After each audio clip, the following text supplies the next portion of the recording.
Suicide is a tough topic, but the Washington County Reach for Hope Suicide Prevention Coalition wants you to know that there is always hope. We are a caring community reaching out to provide compassion and hope for a community free of suicide. In the next half hour, we'll talk with community partners to identify risk factors, raise awareness, and discuss prevention strategies. Hello and welcome to another edition of Reach for Hope. I'm Melissa Anderson. You know, there's always hope. The Washington County Reach for Hope Suicide Prevention Coalition will kick off a new campaign in honor of Mental Health Awareness Month in May. And with us today are two members of the Reach for Hope Coalition to talk about this and the efforts in prevention called the Live On Utah campaign, of which we're happy to be a part of. I'd like to welcome Teresa, Willey, and Jordan Merrill. Thanks for joining us today. Teresa, tell us about your role in the coalition and how long you've been instrumental in the prevention of suicide right here in Washington County. Well, I am the coordinator currently for the Reach for Hope Suicide Prevention Coalition in the county, and I've been involved with that coalition since its inception in 2012. And prior to that, I was working with the Hope Squads throughout the county, and was instrumental in bringing Hope Squads to southern Utah. Yeah, and that's been a big project, but at the same time, it's expanded to a lot of schools and really helped out our community a lot, especially with the youth and the peers helping out with that. Jordan, give us a little bit of background about your current role and where you work at, and why are you in this? Great question. So I work for Intermountain Healthcare. I'm a program manager for community health. And our community health efforts with Intermountain as a nonprofit organization is, I get the good end of all things in Intermountain. I get to work with the community members, community partners to address the things that they have told us are their biggest priorities. And suicide prevention and mental health have risen to the top over the last few years. And so my role in that is supporting those efforts in any way that I can to represent Intermountain, but also to support our community and community partners in addressing these issues, because they are serious issues in our community, and we've been told that time and time again. And so I get to be involved in that work and in addressing those things to prevent that in any way that we can. Any kind of education is good in this realm. We already know about our high suicide rate here in Utah. Now, Teresa, I understand that Reach for Hope received a mini grant from the Utah Suicide Prevention Coalition to help launch the Live On media campaign for Live On Utah. Tell us about that. Yeah, we were very excited. We applied for a mini grant. They awarded 5 across the state, and Southern Utah was one that was selected. And the Live On Utah campaign was launched several years ago statewide. The legislature said, we'll allocate $1 million for suicide prevention across the state if you can find community partners that are private donors that will match that amount. And that was done, and it was done quickly because people were generous, and Intermountain was one of those donors. And and then after that, they went out to the local communities and said, hey, you know your community better than we do. We want you to look at the data and find an at-risk group that you feel like is in need of services that maybe is being underserved right now. And we chose our senior population. We know they're at risk for suicide and that they are not getting a lot of the services that some of the other demographics are. Yeah, we have about a 28%, I read statistics the other day, amount of seniors in our community. It's quite a bit higher than other places in the nation, actually. Yeah. So that is a really good population to pick up on. And Jordan, I understand that the Live On Utah is a public-private mental health and suicide prevention campaign. And as she said, Intermountain is joining these efforts. Tell us how you're going to do that.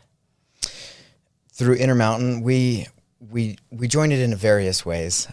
In supporting our local coalitions like Reach for Hope, we provide funding to different organizations to address suicide. We provide support. I just went and did a QPR training to an organization today to help them to prevent suicide amongst their own populations and spheres. And sometimes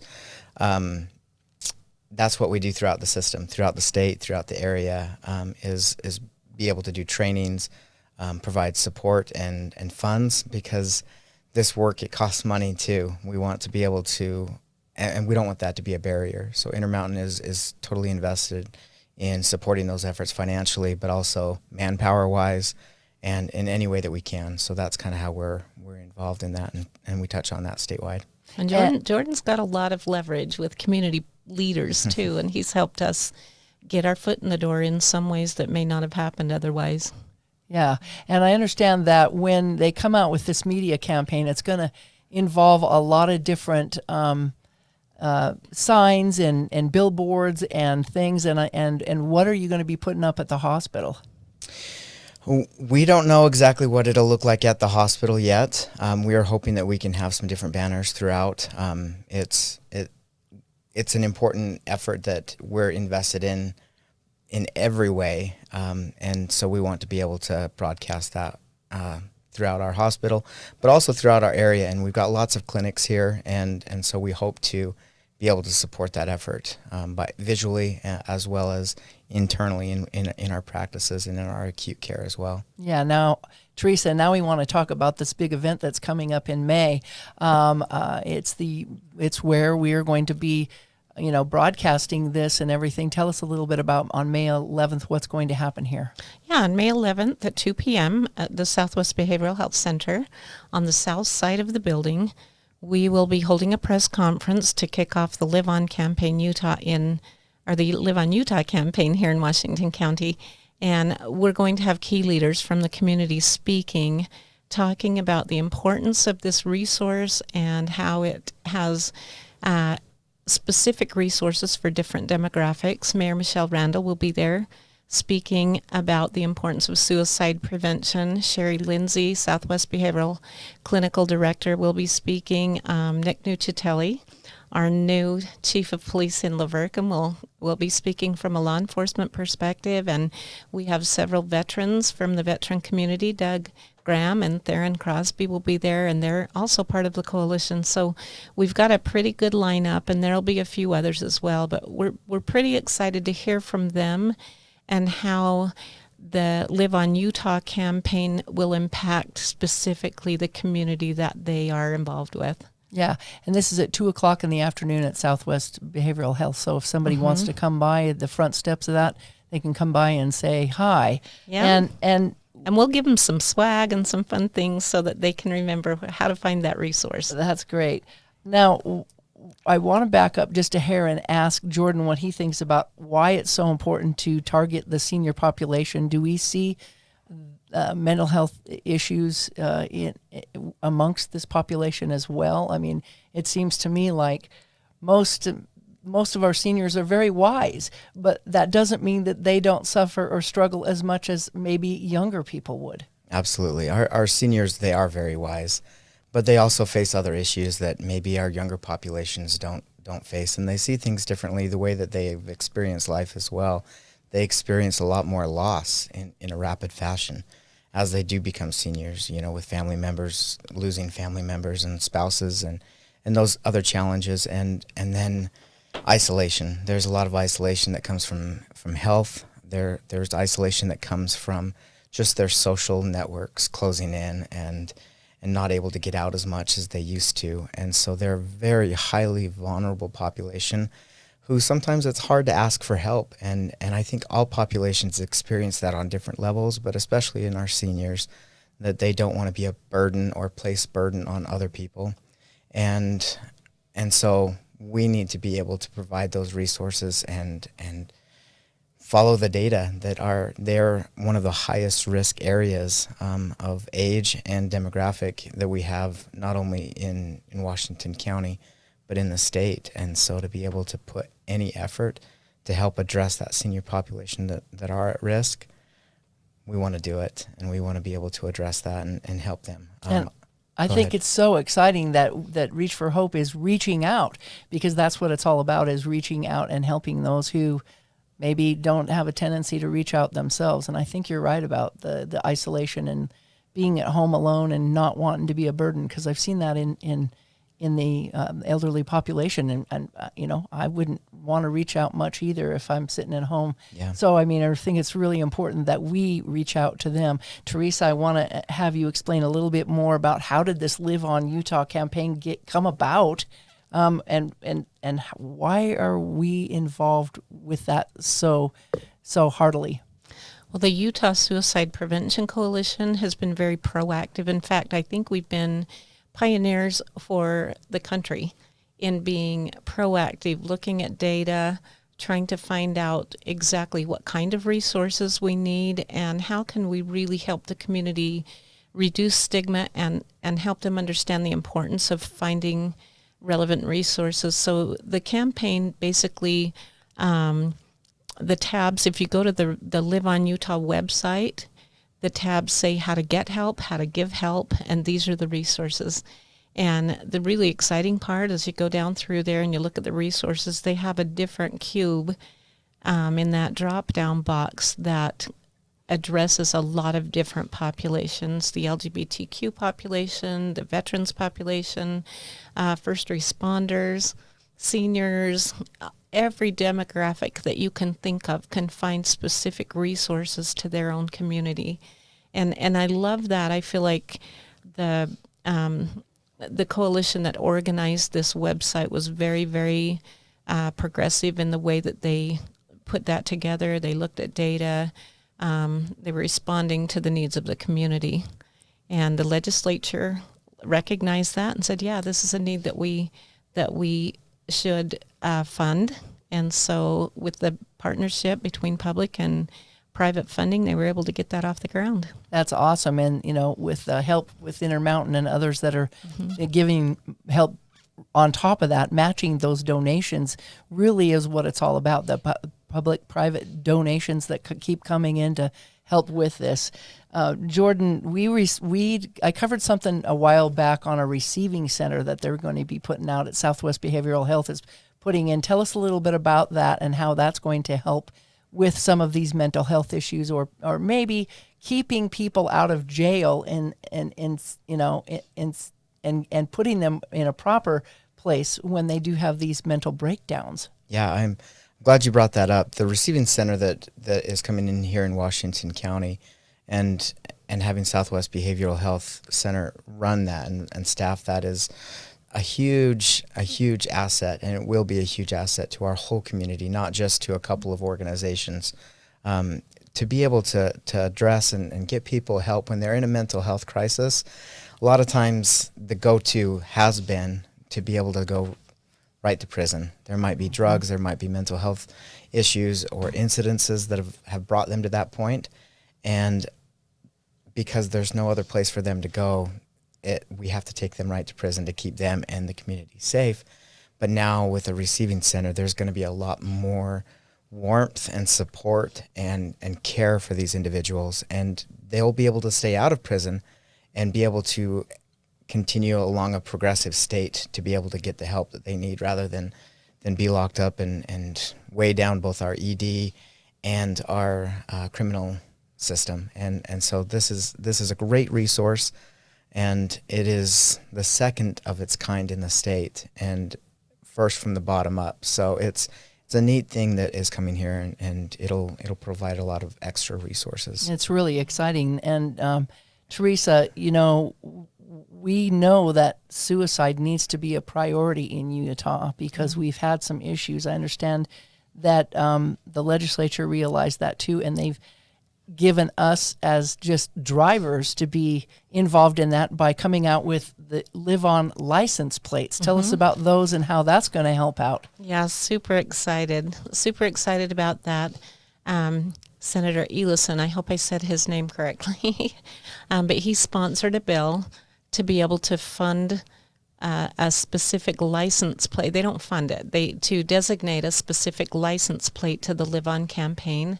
And so people like us who are advocates for suicide prevention can request that kind of license plate when we renew our license plates. It'll cost a little extra, but for me, to get the word out that I care about suicide prevention and that I want people to seek help if they're struggling, and that mental health is just as important, if not more important, than physical health.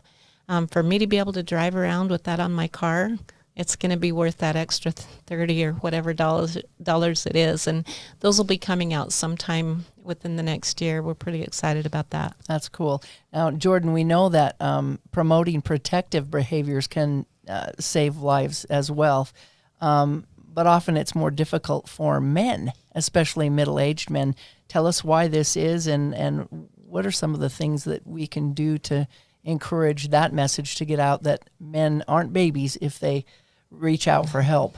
I think that's a very relevant point for me to talk to as a middle-aged man. I think back to an experience I had in actually a training that Teresa put on some time ago, where we went through a QPR training, which is question, persuade, and refer. We were going through the training, and it comes to a portion in that training where there's a role play, and it was my job just to read what was on the list, to be able to reach out for help and just to admit that I needed help.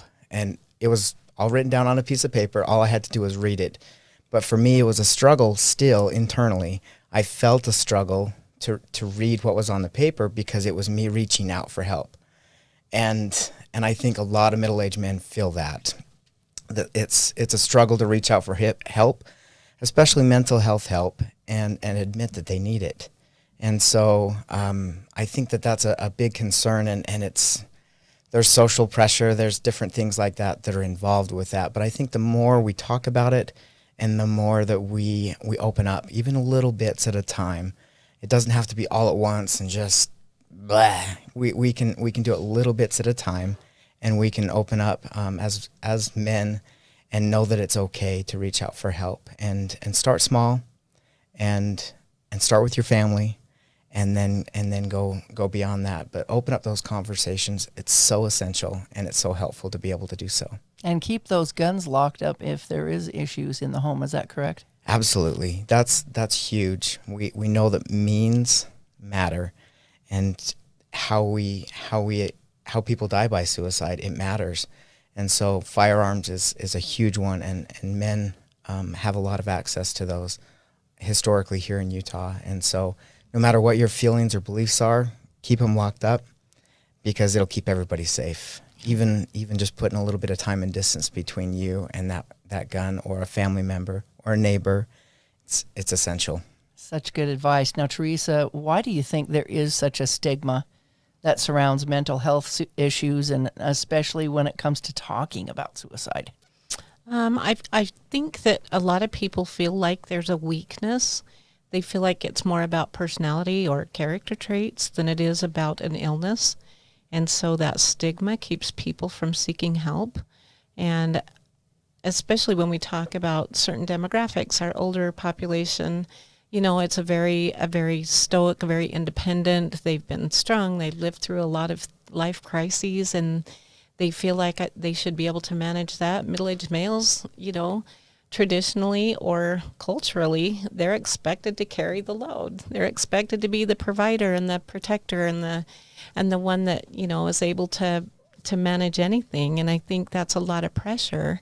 And then when we say you have to, get help if you've got struggles with your mental health, it feels like you're maybe admitting to some kind of a weakness, which we know it's not. It's just an illness like any other illness. We wouldn't expect someone to walk around on a broken leg, and it doesn't mean they're weak when they go in to get treatment.